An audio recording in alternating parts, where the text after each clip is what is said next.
This is a classroom at the University of Texas Dallas campus, where an executive from Lockheed Martin showed up to a lecture.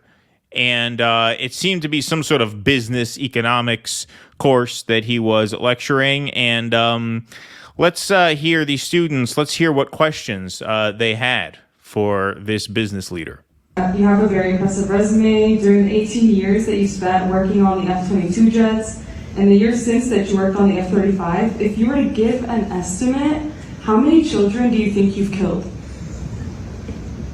I don't even know how to answer that question, nor will I give it a shot.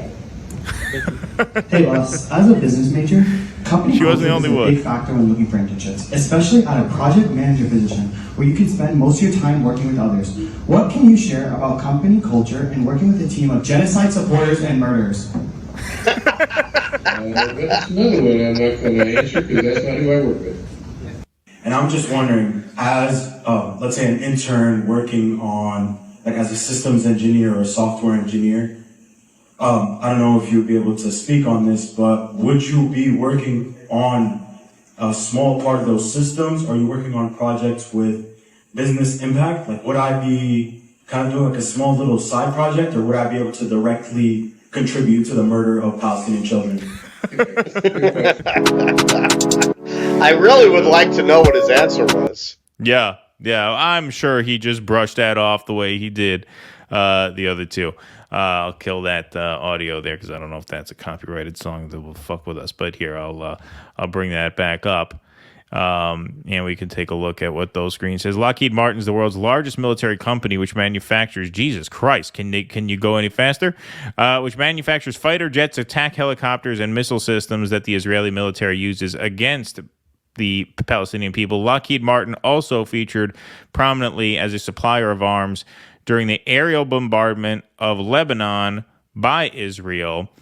The weapons have been used to attack Palestinian civilians, civilian homes, refugee camps, and infrastructure. So, look, I know people like to beat up on Gen Z, but I think they've been doing pretty damn good. I think they've been doing pretty damn good. These kids are, this is an expression older folks like me like to use. The Gen Zers might not be familiar with it. They're based. Yeah. They're very based, these kids. It's complicated, like I was looking at something the other day that was they were asserting how you should really talk about a relationship and avoid misogynistic terms, and because there are so many people who have hijacked a lot of these ideas for corporate agendas that are essentially woke washing, that it's easy to miss the fact that, hey, I think a lot of these ideas are good. I think it's good that they're questioning systems of oppression and systems of racism on a very deep level. I think that's all great. Like, really, a lot of the critique really goes back to the way a lot of institutions have hijacked these ideas to hide the nature of what they're really doing, the way they've just hidden behind that agenda and kind of played a shell game.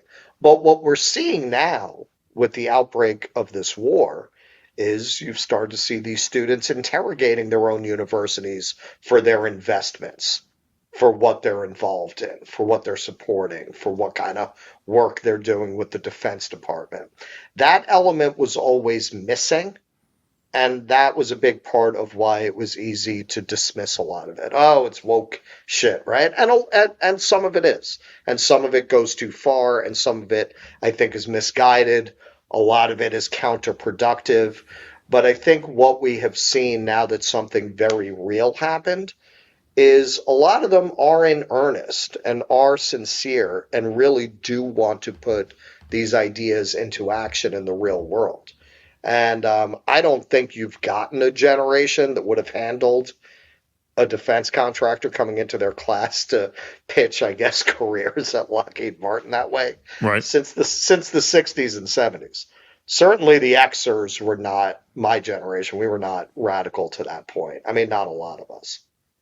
Yeah, no, I mean, I think they have done quite well. I mean, they have performed quite bravely. I mean, especially in a college setting at a state university in Texas, where there could be professional repercussions, and so yeah, I mean, there could very well be a cost to talking like that, and good on them for doing that. I mean, how could you let a Lockheed Martin? I mean, what kind of sick school brings a guy like that in the first place, especially at a time like this?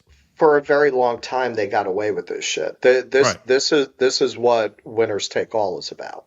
I always recommend that book if you want to get an understanding of how elites hijacked the idealism of youth by funding departments and funding internships within universities. That book really gets into that. And that's why.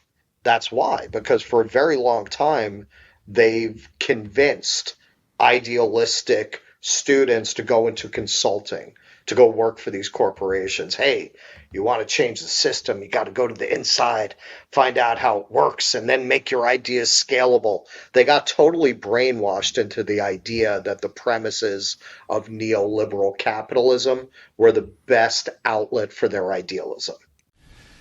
Please clap.